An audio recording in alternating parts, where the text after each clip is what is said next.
DARE. Doctors Association for Relief and Education.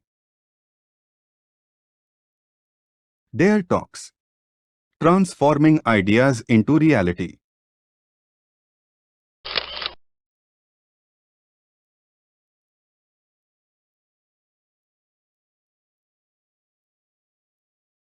الحمد لله رب العالمين قال الله تعالى في القرآن المجيد في أي ذنب قتلت صدق الله مولانا العظيم. Today the topic is female suicide. What I felt the bigger social evil nowadays is female suicide. Coming to the topic, basically female suicide is the abortion of female fetus outside of legal means. This is the definition of female suicide.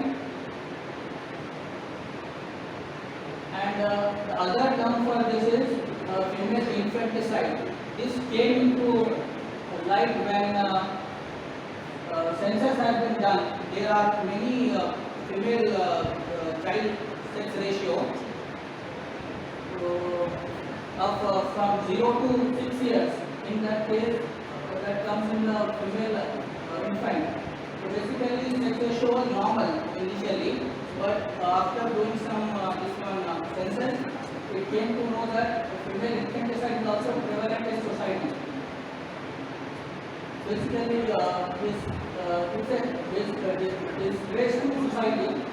Coming to current child sex ratio, according to census 2011, child sex ratio was calculated according to 1,000 boys per girls, how many girls or number of girls per every 1,000 boys. It was around 914 in 2011. It fell from 976 number of girls per 1,000 boys in 1961.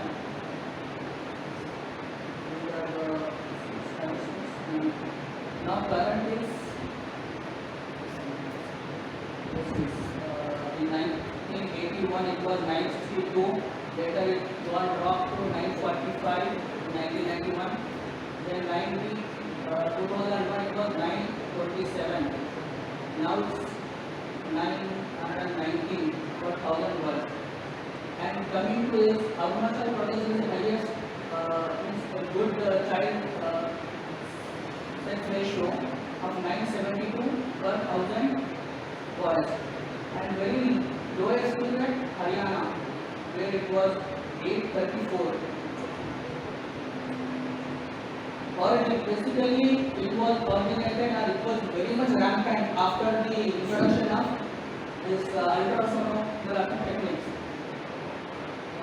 From early 90s, most of the cases have been reported after this coming up of ultrasound. The one ultrasound which is done in between 18 to 22 weeks of pregnancy determining gender.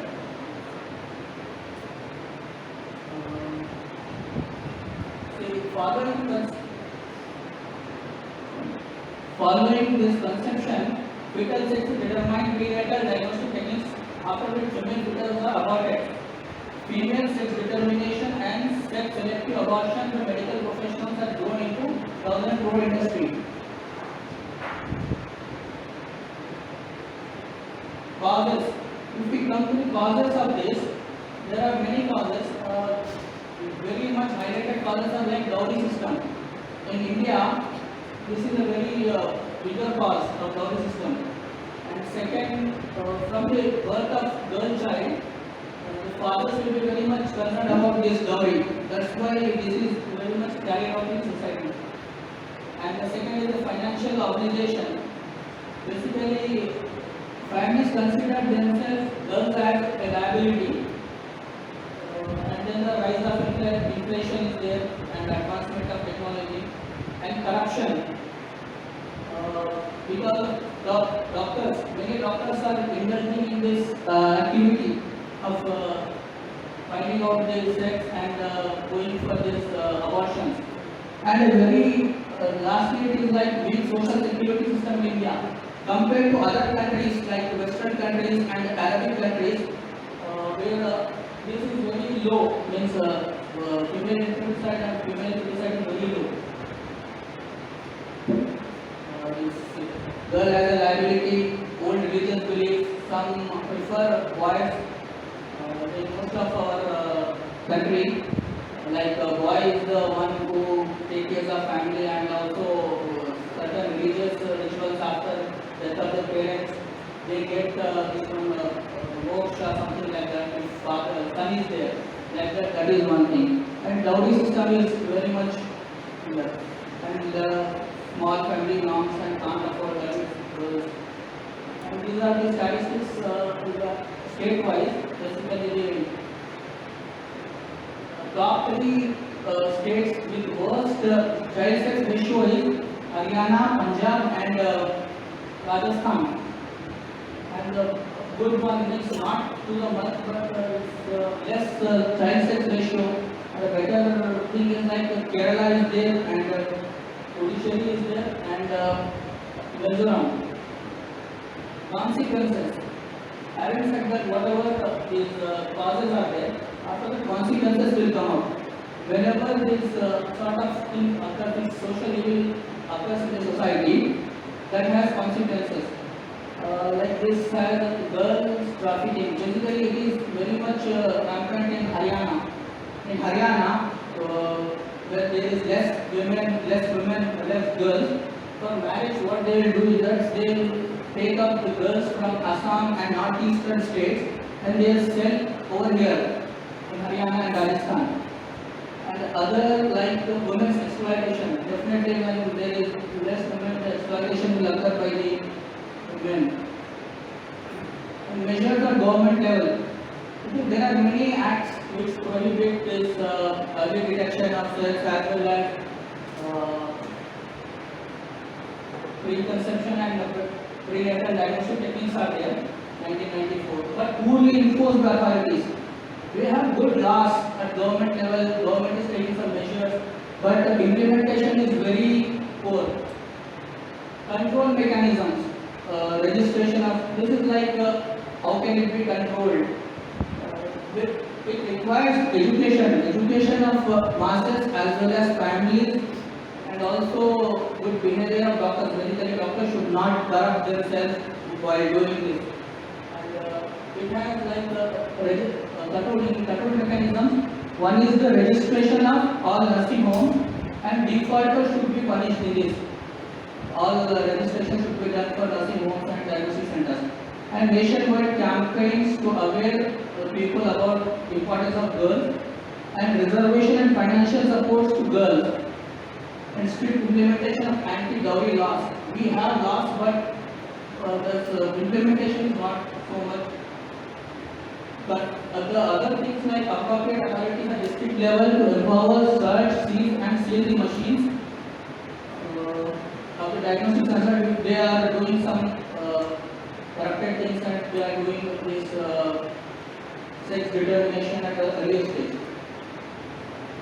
And other than diagnostic tests are misused. Basically, this medical fraternity, whatever here comes the their part. So, all the diagnostics where if we sense that we have to find out, as a day we should find out that wherever this malpractice is going on, we should counsel them and we should try to correct them. And the other thing is the government schemes. There are many schemes like Beti Bachao, Beti Padhao, like Kanya Jagati, state-wise also different. But where sloganeering of Beti Bachao is not, it is more shameful. Basically, it is that we are saving our daughters from, not from China or Pakistan, from own parents. When parents and family are involved in this, so it will become very tough unless they have been educated and Islamic guidelines. Later on in this recent fatwa was given from Lucknow on female infanticide. It is totally haram Islam and not permitted Islam. Islam does not permit abortion. And like in Quran also, there is one ayah in Surah Nahl, says whenever one of them is given the good news of a baby girl, his face grows gloomy as he suppresses his rage. Here the word used is bushra, that is light-headed or good news. But his face, the man who has been blessed with daughter, his face grows gloomy. And also he hides himself from the people because of the bad news he has received. Should he keep her in disgrace or bury her alive in the ground? It was in ignorant Arabia before Islam, before the advent of Islam, Arab pagans used to do this. They used to bury their infants. It's a very shame at that time. They were so insensitive to this. They used to bury their daughters. And in the Surah Takbir, chapter 81, it has been shown, وَإِذَا مَوْلَدَتْ سُئِلَتْ بِأَيِّ ذَنْبٍ قُتِلَتْ. And when baby girls buried alive are asked for what crime they were put to death. This is in the tafsir of this, many ulama has written, Allah subhanahu wa ta'ala will be very much angry with those parents who has done this crime. He won't be looking at them and he won't be talking to them. He directly asks that infant girl or a small girl who has been buried alive. So he will be very much angry with those parents. And in hadith, there are many hadith. Whoever has two daughters and he accommodates them, shows mercy towards them and supports them, paradise is definitely granted for Prophet Muhammad. And many many hadiths are on this topic for daughters, to raise them and to educate them, and whoever does not differentiate between daughters and sons. Other many hadiths are there. See, now this is the thing. Apart from outside world, nowadays women are very much exploited in the society and not safe. Nowadays women is not even safe in her mother's home. This is the main thing, that the very safety place for a girl child is mother's home. That is also not safe nowadays. Action plans for this. When we came to know this, there is a serious issue. It is a issue of in all religions, basically many religions practicing this social evil.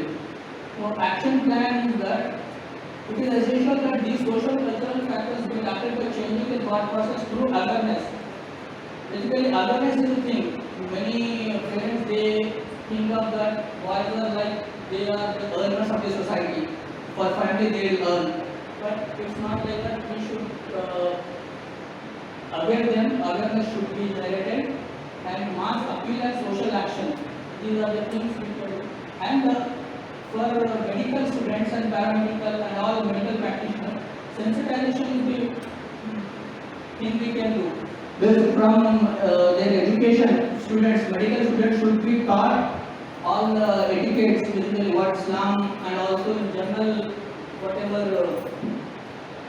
good practices are there, we need to talk, and they should not, when they are practicing, they should not go for corruption and do those sort of diagnostics and abortion things. And they should partner with like-minded organizations like religious or the social volunteer organization, women's group, social responsible media. These are the things. This means it's a very, very big issue basically. Alone we can't do. We should be tying up with different religious, social volunteer organizations, women's group, and responsible social media. Nowadays, social media is very much potent device to communicate. We should communicate with those things in avoiding the social evil. Thank you very much, Dr. Basil.